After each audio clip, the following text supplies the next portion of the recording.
E aí, pessoal? Então, dando sequência, interessante a gente notar que as operações unitárias, pelo menos aquelas que são do interesse da engenharia química, consequentemente, também vão despertar nosso interesse. Normalmente, elas estão interessadas na combinação de substâncias, né, na mistura de substâncias, ou o oposto, né, na separação, né, na separação de substâncias, em geral, na obtenção de um produto de interesse que está misturado com outros de menor valor, ou então na reação, na combinação de substâncias para obter um produto disso. Tá legal?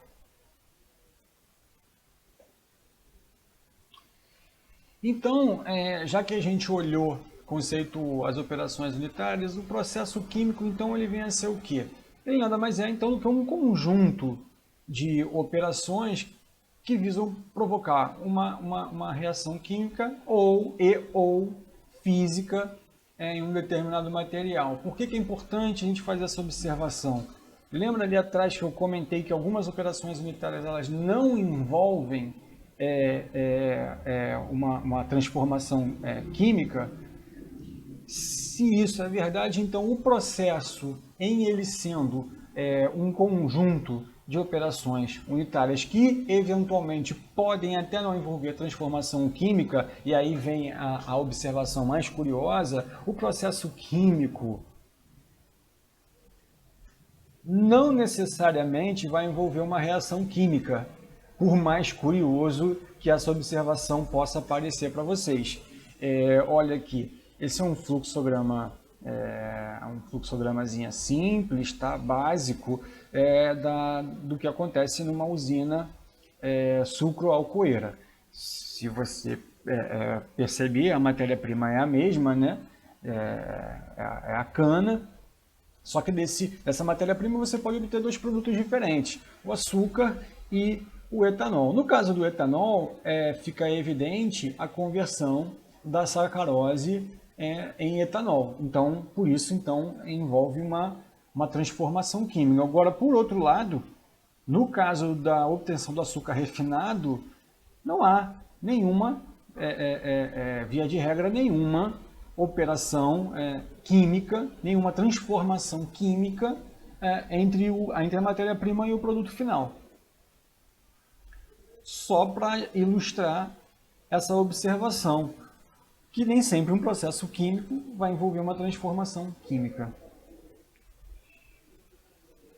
Bom, outra questão importante é a gente ser capaz de classificar os processos, porque isso, dentro da indústria, envolve um vocabulário próprio, que a depender de uma dada circunstância, é importante que a gente que entenda esse vocabulário, porque ele vai ser muito utilizado para classificar um determinado processo. Tá legal? Normalmente a gente classifica um processo de acordo com o regime de entrada e saída de matéria na operação, tá? Classificação mais básica. E existe uma outra classificação também importante quanto à dependência das variáveis de interesse do processo com o tempo. Tá legal? Vamos ver com calma como é que funciona essas classificações. A primeira classificação, que leva em consideração a maneira como a matéria entra e sai de uma determinada operação, é o processo em batelada. Tá legal? Talvez você já tenha ouvido falar por aí nessa palavra, ela é relativamente comum. Tá? Um processo classificado como batelada, a alimentação ou a carga de material ela é feita de uma única vez, no início da operação. E o produto é retirado também de uma única vez, ao final dessa operação. Ou seja, durante o processo, durante a operação, não há transferência de matéria pelas fronteiras do meu sistema. Por exemplo, se eu estou pensando numa operação dentro de um reator, enquanto a operação estiver acontecendo, não entra e nem sai matéria através desse reator. Tá legal? Um exemplo interessante doméstico é o cozimento de um feijão, né? Como é que a gente faz para cozinhar o feijão? Normalmente a gente coloca ele dentro da panela de pressão, adiciona água, eventualmente um tempero ou outro, para quem, uma folha de louro, alguma coisa do gênero, fecha a panela, liga o fogão, espera um determinado tempo e no final o feijão está pronto. Durante o cozimento do feijão, não entra e não sai mais nada. Tá legal? Em escala industrial, eu já falei, posso repetir, qualquer regime que envolva a entrada de matérias-primas no momento T0 da operação e a saída após o final, caracteriza um processo em batelada.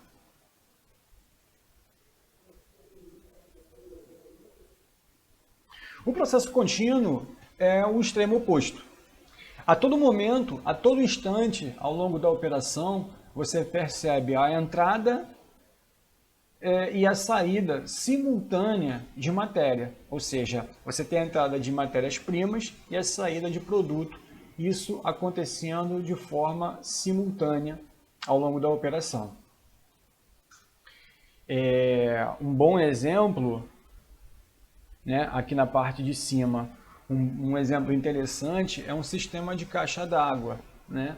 Se você deixar alguma válvula aberta, alguma torneira dentro de casa aberta, você está recebendo continuamente água da geradora, né, da fornecedora de água da sua região. Se você deixar a torneira aberta, isso caracteriza um processo contínuo, né? Na caixa d'água, que seria o recipiente, né, o reator, está entrando e saindo água de forma contínua. E aqui embaixo, né, a gente percebe também em escala industrial um sistema que está ilustrando uma destilação fracionada. Repara, continuamente eu tenho uma mistura de duas substâncias A e B e continuamente eu tenho a saída do vapor da substância A, mais volátil, e a saída do líquido B, menos volátil, pelo fundo do meu destilador, também caracterizando um processo contínuo.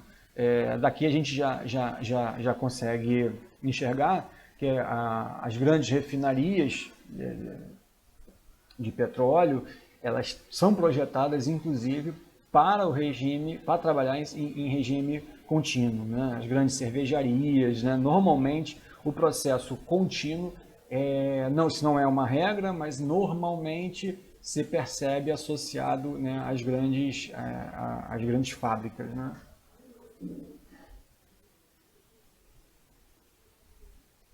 E nós temos o meio termo, né, que é o semicontínuo. No semicontínuo, ao longo da operação, você percebe que a fronteira do teu sistema ela é atravessada por uma das partes, ou na entrada ou na saída. Legal? Repara, um exemplo doméstico seria uma pessoa bebendo um copo d'água, né? Você encheu em algum momento aquele copo com água e você está bebendo aquela água. Durante o ato de beber o copo com água, não está entrando nenhuma matéria, não está entrando líquido, mas está saindo. Ou seja, a fronteira está sendo atravessada na saída. Legal? E em escala industrial, a gente também pode imaginar um reator que, em um determinado momento, após o início da operação, você precisou introduzir alguma outra substância, um catalisador, um outro reagente que não participe da reação desde o começo, seria um bom exemplo.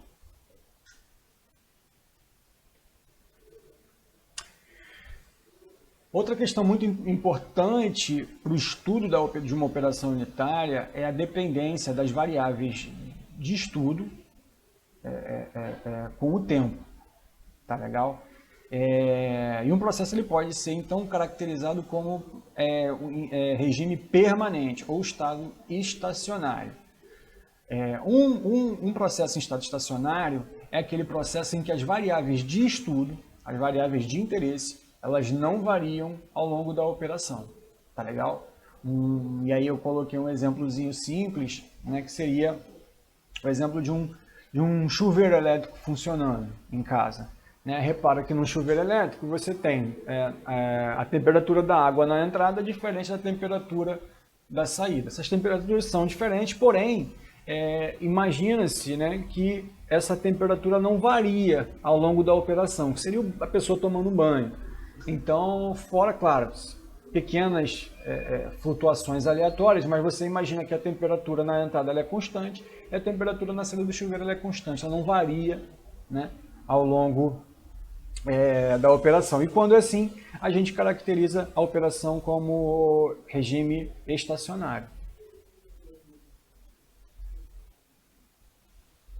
Assim, só voltando aqui, de novo, né, as operações que são realizadas em grande escala, normalmente também são projetadas para operar não só em regime contínuo, como permanente. De novo, cito o caso das grandes destilações, as grandes operações que são projetadas para que você não perca aquele tempo em que as variáveis estão se alterando muito. A operação é dimensionada para trabalhar numa condição ótima, em que aquelas variáveis elas não se alteram, pelo menos não significativamente. Regime transiente, ele é o extremo oposto. Na verdade, é uma operação em que necessariamente as variáveis de interesse ela vai sendo modificada ao longo do tempo. Né? Você pode imaginar qualquer operação, uma reação, por exemplo, em que você carrega no seu reator duas substâncias, né, A e B, para gerar uma substância C. Só de cara, você já percebe que você vai alimentar com duas matérias-primas A e B e de cara a concentração dessas substâncias tende ao longo da operação diminuir, enquanto que a concentração de C ela vai aumentar progressivamente. Claro que em algum momento, repara, esse exemplo é interessante porque essa operação ela vai chegar numa condição estacionária, você pode estar pensando isso, de fato vai. Só que quando você chegar nessa condição estacionária, essa operação ela já não é mais interessante, pelo menos do ponto de vista industrial. E aí o que você pensa? Numa operação bem dimensionada, você para a reação nesse momento e ela não te interessa mais. Tá legal? Você precisaria carregar novamente mais matéria-prima e repetir a operação. Tá legal? Outra, só para finalizar esse conceito, pessoal, sempre é interessante que essa classificação da dependência da variável, ela tem que ser observada com muito cuidado. A gente vai fazer um exercício, né? Tem um exercício proposto para a gente treinar isso, né? Que é o seguinte, uma operação, e a gente vai ver algumas operações com uma complexidade um pouquinho maior, e você vai perceber que uma operação ela pode ser classificada como estacionária para determinado parâmetro, para determinada variável, e transiente para outro. A questão é que essa classificação tem que levar em conta a variável que você está estudando. Tá legal? Valeu, pessoal. Grande abraço. Até a próxima aí.